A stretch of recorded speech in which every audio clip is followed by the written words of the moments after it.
Hello.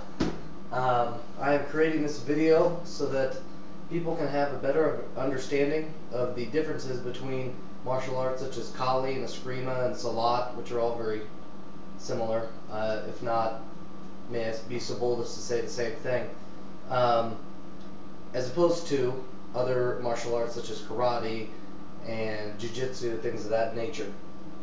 One of the biggest things about Kali that is special and opposite to one such as karate is in karate you first learn an open hand and you work your way out and you learn how to use different weapons and such.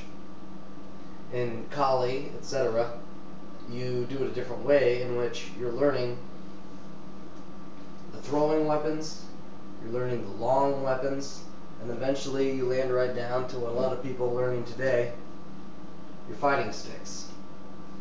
These are the moves that really set you up for fighting open hand or with another weapon, such as a machete or a knife. I wouldn't use a baseball bat because it'd be a bit cumbersome in this nature, in this regard. But anyway, your basic moves that you're going to have are, you're going to have your live hand up, protecting everything you see here, your neck, your vital organs. If a stick comes in, your arm's going to be here to help block and do things with it, especially around your neck, the part you really want to be able to guard. So your numbers are going to be 1, 2, 3, 4. I do them backward because it's good to have that sweeping motion down as a defense. You got 5, 6, 7, 8 is a backhand. In fact, Bruce Lee does his backhand from that. Then you've got 9, 10, 11, 12, and these 12s, for instance, the 11s and 12s, all these moves are happening anywhere. Brief segue into the footing. I know you can't see my feet, but they're reverse pigeon-toed out, kind of like this, where I've got one in front of the other, and that gives me great stability for going down.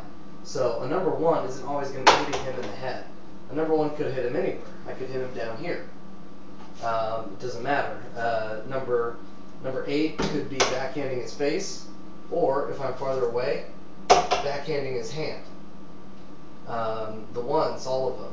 The 11, I was going to hit him in the head, could hit his hand. A 12 could be a groin shot, or the sternum, or to the throat or chin or face, whichever. So now, to use a couple of the basic moves, you've got your 1 and your 2.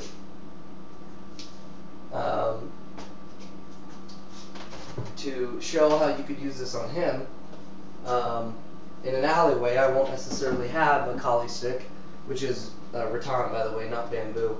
Rattan being a stronger material.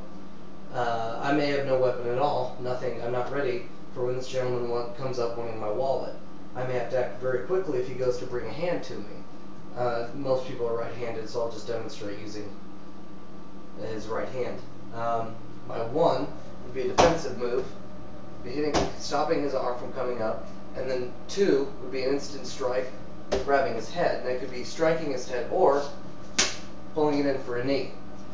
I was always skeptical of how easy it is to manipulate someone in that fashion, but once I started practicing Jeet Kune Do, it became very apparent how actually easy it is to grab someone's head and put it where you want it, so to speak.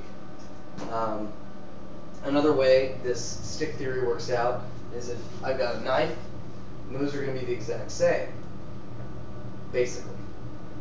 1, cutting him in the arm. 2, I'm hitting him. You've got a Sinawali, which is a dual stick technique.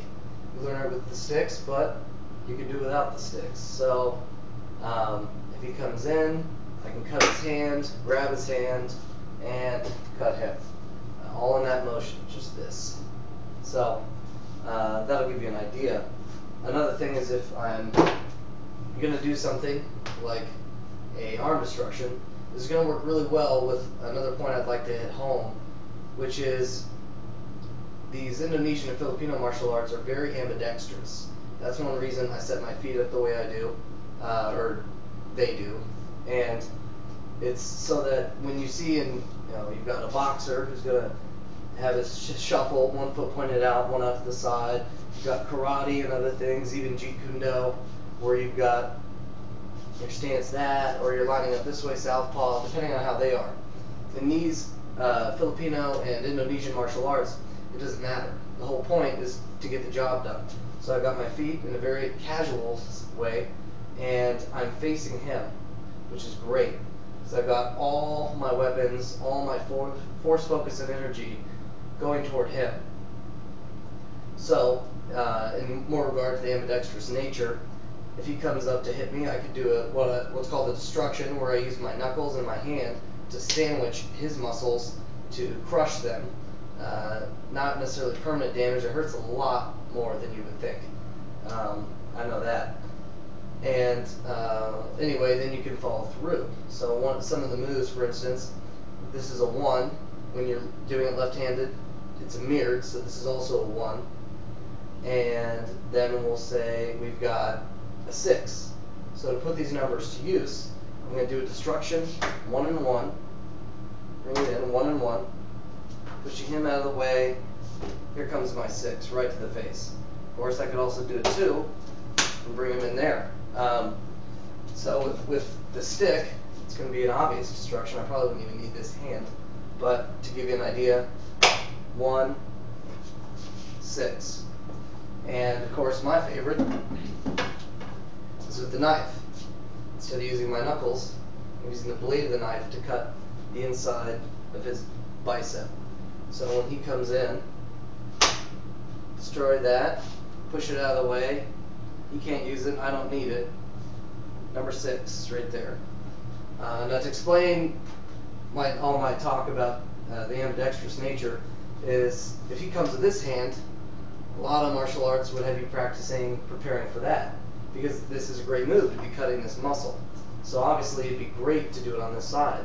But let's say there's 2 guys and I've just done it to one guy, turn around, I might not have time to prepare to set up correctly. So I've got my stance, which helps me turn very easily, and I can just come in, and though it'll be a superficial cut because it's on the outside of the arm, it doesn't really matter because I'm going places with this move. So after I cut that, I can go like this. Although personally, I like to be on the outside so that everything they've got is going that way, and all mine is going at them. So I would probably move in here, cut him, do whatever. It's actually kind of silly for me to be doing all those cuts since I killed him anyway. But you get the idea. So I hope you've learned something valuable from this. I merely did it as an educational video. I couldn't find a better one. If you've got one, don't be offended. I just couldn't find it. And just wanting to help people learn. Also, I apologize for the crudity of this video. It's filmed on my phone, and obviously don't really have a studio or anything like that. I'm no professional, as you can tell. So, thanks for watching.